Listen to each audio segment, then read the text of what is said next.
A two-year Cairo investigation has uncovered remarkable revelations about American prisoners of war.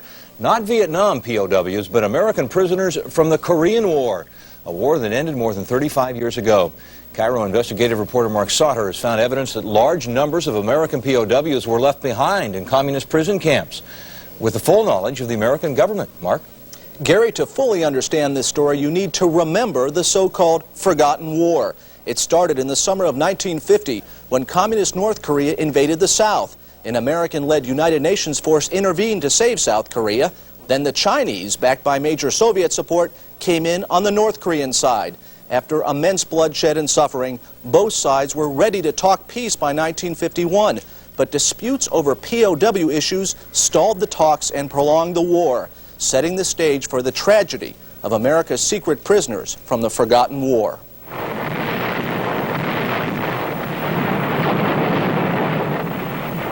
November 1952. The Korean War grinds into its third year, consuming a growing share of American resources and lives. Trench warfare steals the morale of some soldiers, but not Private First Class Ronald Van Wees, an idealistic volunteer. His mother, Rita Van Wees. I called him Thunderhead. He was a good son and a good patriot, very patriotic. This was his country, and he was fighting for freedom, and he said freedom is freedom all over the world, and that's how he felt. On the 30th of November, Ronald Van Wees leapt into a trench line after the enemy. His action earned him a Silver Star, a medal he would never wear. Despite an intense search after the battle, his unit could find no sign of Van Wees. Then, in May of 1953, this picture of Korean War POWs appeared in Life magazine. Everybody that saw it, they came running to the house. There's Ronnie, there's Ronnie. But later that year, when the war ended and the prisoners came home, Ronnie was not among them. And he wasn't alone. At least 389 Americans, last known to have been alive and in enemy hands, never came home. More than 8,000 other Americans were listed as missing. Communist negotiators insisted they'd given back all U.S. prisoners. But an unconvinced American government launched a worldwide intelligence search, hoping to execute a clandestine recovery effort to rescue Americans still in enemy hands.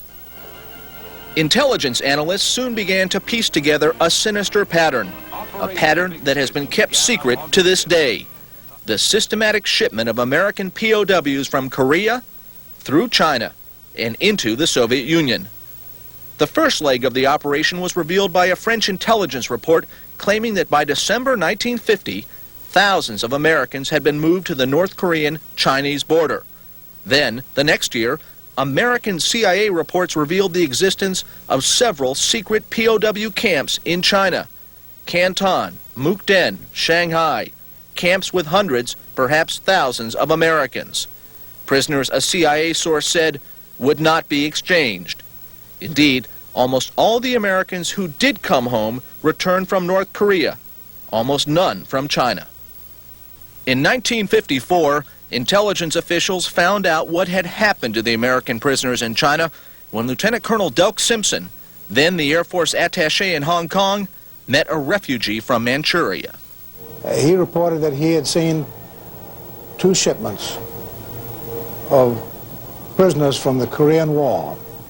Well, he drew copies of the insignia that the men had on their sleeves. He had no way of knowing what they were. They were the insignia of non-commissioned officers. He described the uniforms that they had. He told them what to speaking English.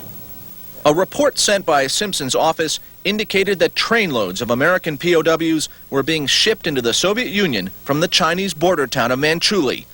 U.S. Secretary of State John Foster Dulles wrote that Simpson's report was corroborated by other intelligence, so he ordered the American embassy in Moscow to request the earliest possible return of the prisoners.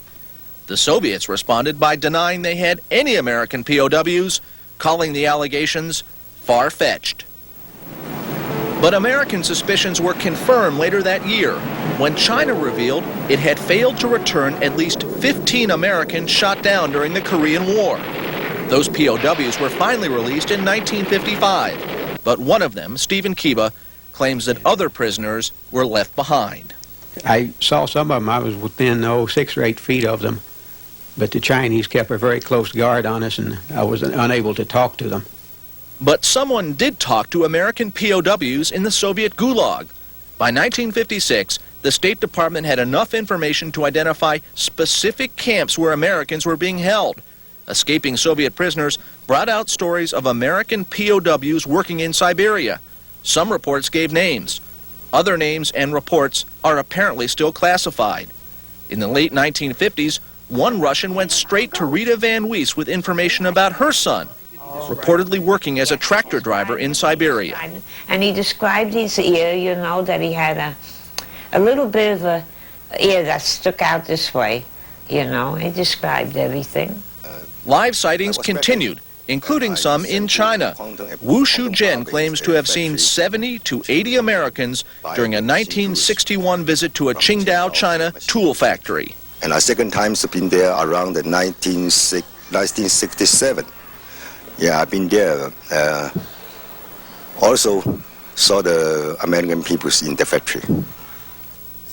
Yeah, the deputy manager of the factory told me that's the American peoples from the Korea War.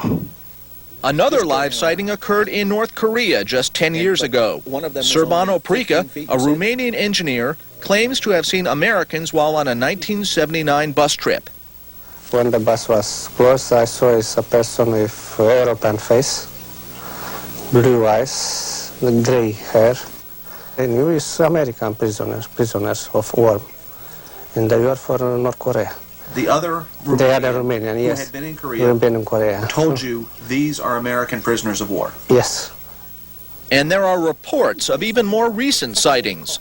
Bob Dumas, brother of an American soldier missing in Korea, claims that publicity about the case several years ago prompted sympathetic Pentagon sources to call him with a startling story. So you had corroboration from 3 sources, 2 of them in the Pentagon, another purporting to be a CIA agent, that there were living American POWs in North Korea known to the U.S. government as late as the early 80s. Right. The CIA declined to confirm or deny that report, information possibly buried in the huge mass of still secret documents concerning American POWs in Korea. The government has even recently removed some documents on the subject from the National Archives. Could those documents prove that American POWs survived long after the Korean War? During a tape-recorded conversation with Bob Dumas in 1986, Pentagon POW expert Lieutenant Colonel Henry Land seemed to contradict the official line that only American remains are still in communist hands. And the bottom line is that until the North Koreans get to a position and they want to release the prisoners and the remains that are up there, they will do it when they feel it is to their advantage. When we first approached the Pentagon about this story, a spokesman said that Korean War POWs just aren't a current issue. There was no point to an on-camera interview. But the military did give us a written statement, saying in part that the Pentagon knows of no American prisoners disappearing into China or the Soviet Union, and there's no evidence now that American prisoners from the Korean War are in Siberia. So we decided to ask the Soviets about American POWs reported in the Gulag.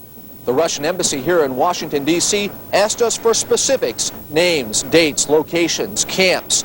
An embassy spokesman says that information was sent to Moscow, and the Soviet government is preparing a response. I hope God sends the miracle that before all of us before we leave this earth, that we can see our sons again and maybe stay long enough to put them back in the world. You know, love can do all that. It can heal all the wounds, or most of them. Tomorrow we explore the wounds that will not heal, claims the government wrote off the secret prisoners. We'll look at why. Why would the United States leave its soldiers behind? and we'll tell you about new attempts to bring those Americans home from their long, long duty. Incredible story, Mark, and I know we've only heard half of it so far, and I think anybody who's ever had to deal with the North Koreans or knows of them would not be surprised that they would do something like this. But taking that trail up into the Soviet Union, I'm left wondering, why would the Soviet Union, what do they have at stake in this? Certainly a good question, and it's difficult for us to remember in this era what the Soviet Union was like back then. The Soviets had kept, by their own admission, hundreds of thousands of POWs after World War II from Germany, Japan, even some Americans we discovered in the National Archives, working many, perhaps most of them, to death. Also, the CIA documents showed that the Chinese planned to trade Americans for $100,000 worth of medical supplies each, or for recognition of Formosa. Both of those showed up in our investigation. Okay, well, we'll hear a lot more about that tomorrow night. Thank you, Mark. Tonight we continue the remarkable story Cairo News revealed last night during an exclusive investigative report. The story of how America left hundreds, perhaps thousands of American prisoners of war behind in communist hands after the Korean War. Tonight, investigative reporter Mark Sauter tells us why the Eisenhower administration left those men behind and what's being done to get them back, those that might still be alive. Susan, after we learned about this story, we went to the Eisenhower Presidential Library in Kansas to find out how it could have happened. There are records there explaining administration planning on POWs, but they're still top secret 35 years later. The Pentagon wasn't any help either. Despite all the evidence, the military still says it doesn't know anything about American POWs left behind in China and Siberia. So we ended up going to the only people who never gave up on those POWs, their families, who have now been joined by some congressmen who also want to reveal the truth and bring home the secret prisoners of America's forgotten war. According to the Pentagon, at least 389 prisoners of war and more than 8,000 Americans missing in action were left behind after the Korean War, most presumed to be somewhere on the other side of the demilitarized zone that still separates North and South Korea. The Secretary of Defense says America has never stopped trying to recover those missing soldiers. We have a policy of seeking the fullest possible accounting we can of all of our POWs and MIAs. He's a liar. He's a first-class liar. Bob Dumas, whose brother Roger is listed as a Korean War POW, joins other POW MIA families in claiming America never gave its all to get back their missing sons and brothers and husbands. And those angry relatives appear to be correct. A Cairo investigation has pieced together documents showing the systematic shipment of hundreds, perhaps thousands of American POWs from Korea to China and into the USSR. The reports also named Soviet prison camps holding other Americans shot down and captured by the Russians during the war. The evidence was so strong that in 1954 and 56, the U.S. Secretary of State demanded, or rather requested, the POWs back. One message began, "The Embassy of the United States of America presents its compliments to the Ministry of Foreign Affairs of the Union of Socialist Soviet Republics and has the honor to refer to the question of the detention of United States military personnel in the Soviet Union." The Soviets simply replied that they had no American prisoners, and the matter was apparently dropped. Rita Van Weese's son is one of the missing. They just let it ride. Like I said, they sent a few powder puff letters, you know, and maybe you have a prisoner of war. If you have, would you please return him, and that's it. But why would America knowingly leave U.S. soldiers in captivity? The answer may lie in the politically charged atmosphere of the McCarthy era, when war with the Soviets seemed close, and American military power was stretched to its limits across the globe. All out war or nothing. I was either going to China and release them, or going to North Korea and trying to release that prisoner. And so they took the easy way out. And the easy way out was leave them there. Nobody will ever know. Just months after Korean War fighting stopped, this Army document said it may become necessary to drop missing Americans from the records to save money. The military soon announced the missing Americans presumed dead, even though some of the officially dead prisoners would later return alive from Chinese prisons. By 1956, a military document concluded that no real effort has been made toward the collection of information of an intelligence nature regarding prisoners of war or missing personnel. That comes as no surprise to Rita Van Wees. She showed officials a Life magazine picture of an American POW who looked a lot like her missing son, Ronald. Oh, the government said that's no evidence. No matter what evidence you sent them, they said we don't have enough evidence. Lieutenant Colonel Delk Simpson collected information on trainloads of Americans being shipped into Siberia, Americans who never returned. That's 35, 36 years ago. What's happened since? Nothing.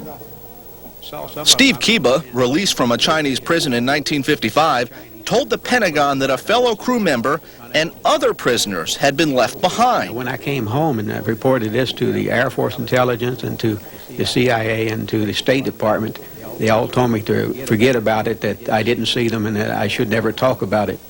During the 1960s, Wu Shuzhen twice saw American POWs in China. Wu told Congress in 1973, but says it took 15 years for American officials to ask for details. In 1979, Serban Oprika claims to have seen American prisoners in North Korea. And I'm surprised. It's 2 years when I decided to talk about that. And nobody don't make any movement in that direction. Every time there is a report of any kind that reputes to be a live sighting or to offer new evidence that, in fact, Americans might be held against their will, we do everything we can to check it out. There is no effort by the Pentagon to find out what happened to any POWs or MIAs we have from the Korean War. That's a done deal as far as they're concerned. They're in the damage control mode right now.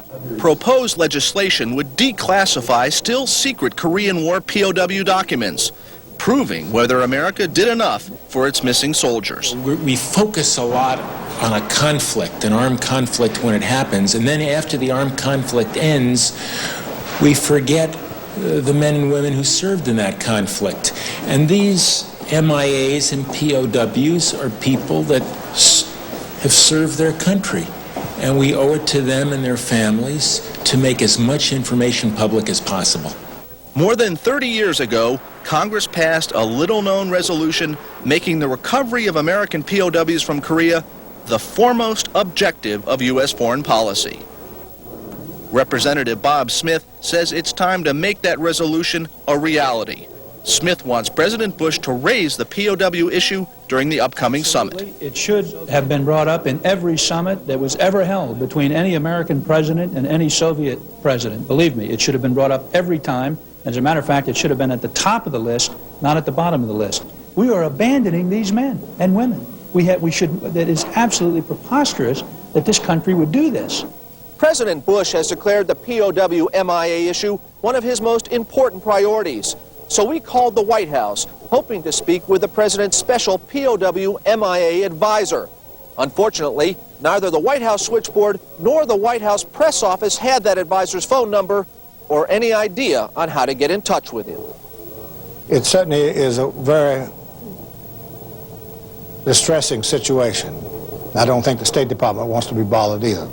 State Department sources say American POWs in Russia are no longer a high priority, if they ever were. The sources say no one can recollect any recent discussions with the Soviets. It just hasn't come up. It just sort of became a non-issue, I'm afraid. I've gotten hardened after 39 years, but it still bothers me. I still have my moments when I'm alone, at this desk. I have my moments when I think about him, saying, why does it take so long for my government to do something when they know he's there and all these other guys are there? That's what bothers me. But if he does come back, I just want to tell him what I tried to do and what his mother wanted me to do for him. To know that his mother and father loved him and his whole family loved him. That we never forgot about him all those years, that he was there. But that his country forgot about him. I'm going to make sure that I put in there that his country forgot him. But his country may now be remembering.